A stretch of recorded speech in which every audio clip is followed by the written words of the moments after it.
Welcome to this short take on multiple emotions. Below this video, I have links to other videos where I talk for a bit of time about each individual emotion. But in this one, I want to look at three emotions that are arising for a lot of people at the same time. And because most of us don't have practices for any of these three emotions, all three of them together can feel quite intense. The three emotions are fear, anxiety, and panic.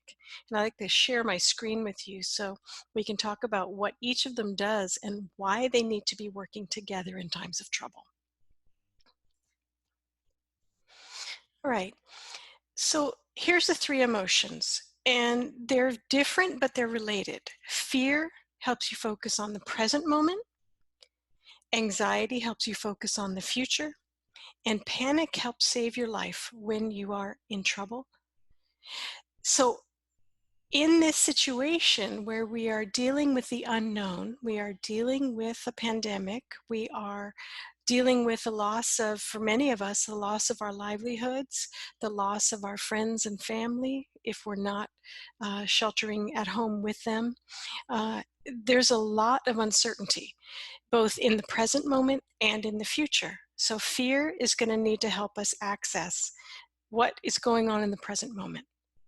Anxiety is going to help us need to look at the future, which is uncertain.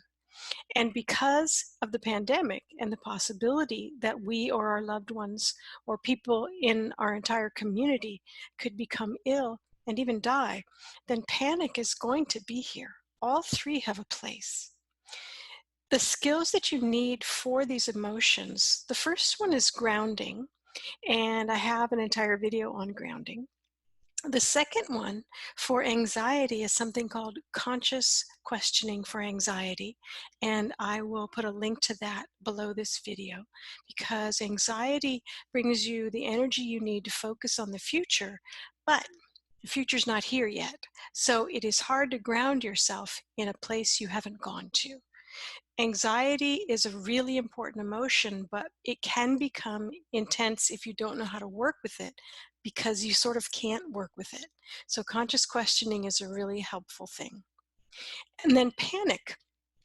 Panic requires that you check around yourself and make sure that you are not literally in imminent danger, right? If you're in imminent danger, you're going to fight, flee, or freeze. That's what panic will help you do. But if the danger isn't happening right now, then with panic, you need to use the energy that it brings to you to make the healing actions. And that's a big trick with panic, or a big key with panic, is it gives you so much energy that people can pretty much do anything, right? They could do any number of actions. But the question to always ask yourself with panic is this the healing action? Is this what I need, the best thing I need to do? Do I need to stay up until 3 a.m., doing some random thing?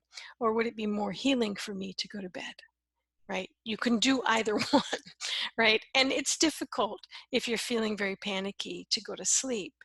But it's important to continually ask yourself, now that I have all this energy, what's the most healing thing that I could do for myself? It's the same question, I think, with all three emotions. Fear, anxiety, and panic have a lot of energy, but all of them are necessary at this time. And it is also normal for all three of them to be present, right? It's a lot of energy. Okay, go exercise, do all sorts of things, and look at the videos on each of the three so that you can learn how to work with them individually, and then with grounding, with conscious questioning, with asking yourself what the healing action is, you can learn to work with all three of them together. I tell you, it's doable. Thank you.